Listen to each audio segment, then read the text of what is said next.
नमस्कार दोस्तों। और ये आज की इस कहानी का नाम है त्योहार। इससे पहले अगर आप मेरे चैनल पर पहली बार आए हैं तो प्लीज सब्सक्राइब कीजिए। देखो बहू, मैं इस तरह की साड़ियाँ पहनती नहीं हूँ, पर तुम्हारी मम्मी भेजने से बाज भी नहीं आती। कितनी बार कहा है कि कैसी दे दिया करो, लेकिन तुम हो कि बोलती ही नहीं हो। कल काम वाली बाई आए तो उसे यह साड़ी दे देना।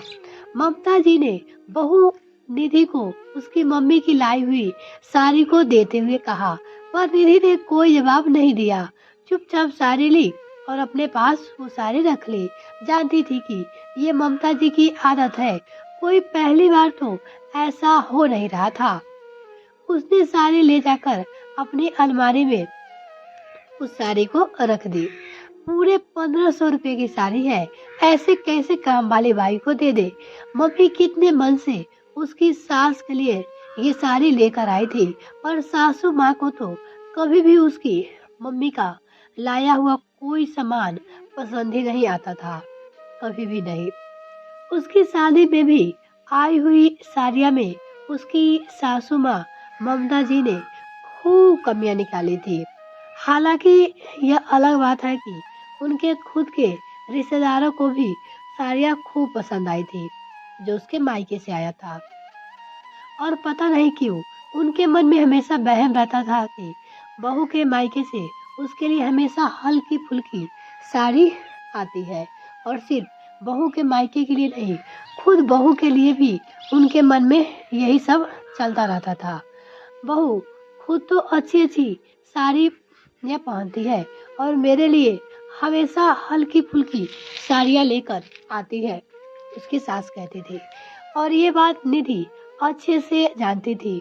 थोड़ी देर बाद ममता जी निधि के कमरे में गई और अपनी बहू निधि से बोली, बहू ये तुम्हारा पापा जी ने पैसे दिए हैं, करवा चौथ नजदीक आ रहा है तो तुम्हारे लिए नई साड़ी बाजार से ले आना तुम अपने लिए। मम्मी जी आप ही साथ बाजार चलिए ना, मैं भी आपको अपनी तरफ से एक साड़ी दिला दूंगी जो आप अपनी पसंद से खरीद लेना। वैसे भी मम्मी की लाई साड़ी तो आपने मुझे दे दी, तो फिर मुझे खरीदने की क्या जरूरत है। दीदी अपनी सास से बोली, नहीं नहीं नहीं, मुझे बाजार नहीं जाना, और वो साड़ी तो तुम्हारी मम्मी ने दी है ना, हमारी तरफ से थोड़ी ना है। तुम तुम्हारी पसंद से खुद ही खरीद कर ले आओ। कहकर ममता जी अपनी बहू के कमरे से निकल गई। निधि ने भी सोचा, चलो मम्मी जी नहीं जा रही है तो विशाल को वो अपने साथ ले जाऊंगी। आखिर मम्मी जी का अपने बेटे की पसंद की भी खूब तारीफ करती है, तो वही मम्मी जी की पसंद की साड़ी दिला देंगे, वो सोची। शाम को जैसे ही निधि का पति विशाल घर आया, थोड़ी देर बाद निधि विशाल को लेकर मार्केट रवाना हो गई। वहां से खुद के लिए और अपनी सास ममता जी के लिए भी साड़ियाँ खरीद कर घर ले आई। दोनों साड़ियाँ एक ही कीमत की थी। साड़ी को देखकर सास ममता जी ने कुछ नहीं कहा और चुपचाप से अपने पास रख ली।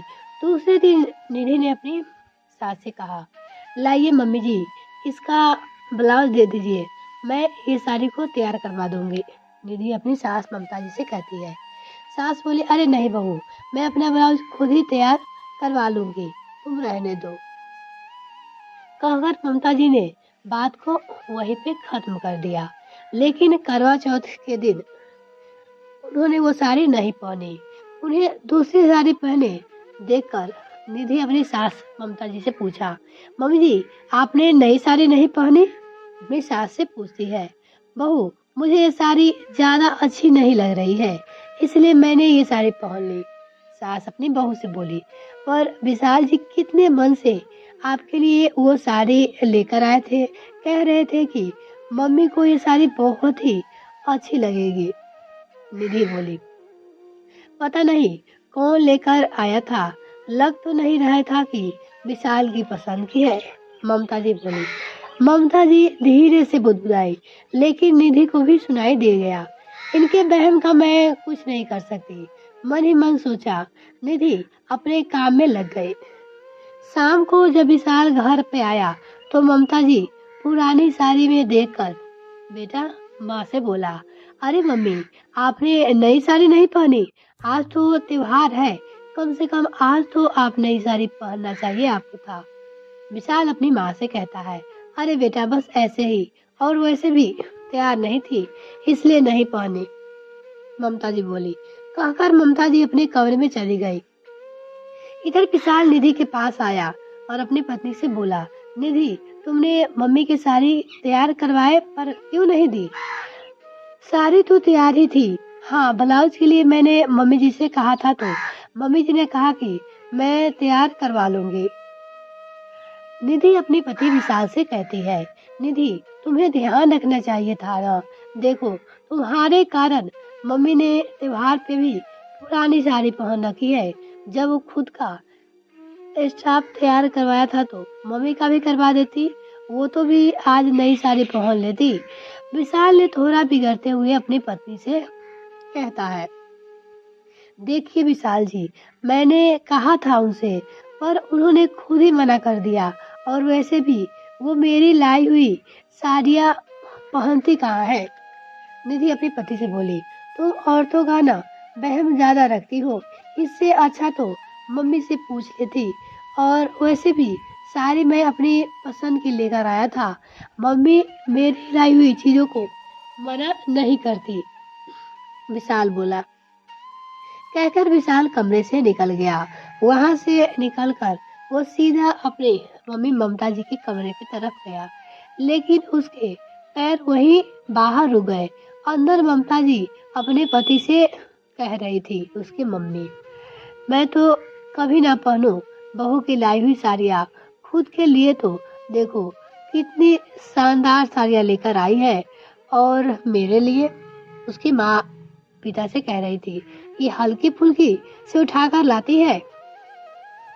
अरे, पर इस बार तो वो विशाल के साथ लेकर गई थी ना, और मैंने सुना साड़ी तो विशाल पसंद करके ही ये लाया है, और कहाँ से तुम्हें ये हल्की फुल्की लग रही है? उसके पति बोले, अरे तुम्हें क्या पता है, कभी किसी बहू या उसके मायके वालों ने सास को ढंग का दिया है, और विशाल का तो नाम ले रही है ताकि मैं ये साड़ी पहन लूं। मैं ना पहनूं ये साड़ी। ममता जी की बातें सुनकर विशाल उल्टे पांव वापस लौट आया और आकर अपनी पति निधि से विशाल बोलता है, आइंदा मम्मी के लिए साड़ी खरीदने की तुम्हें जरूरत नहीं है। तुम उन्हें पैसे दे दिया करो ताकि वो खुद अपनी पसंद की साड़ी खरीद सके, और त्योहार पे नई साड़ी मम्मी पहन सके। इसके बाद किसी भी तीज और त्योहार पे निधि ने कभी भी कोई गिफ्ट लाकर अपनी सास को नहीं दिया।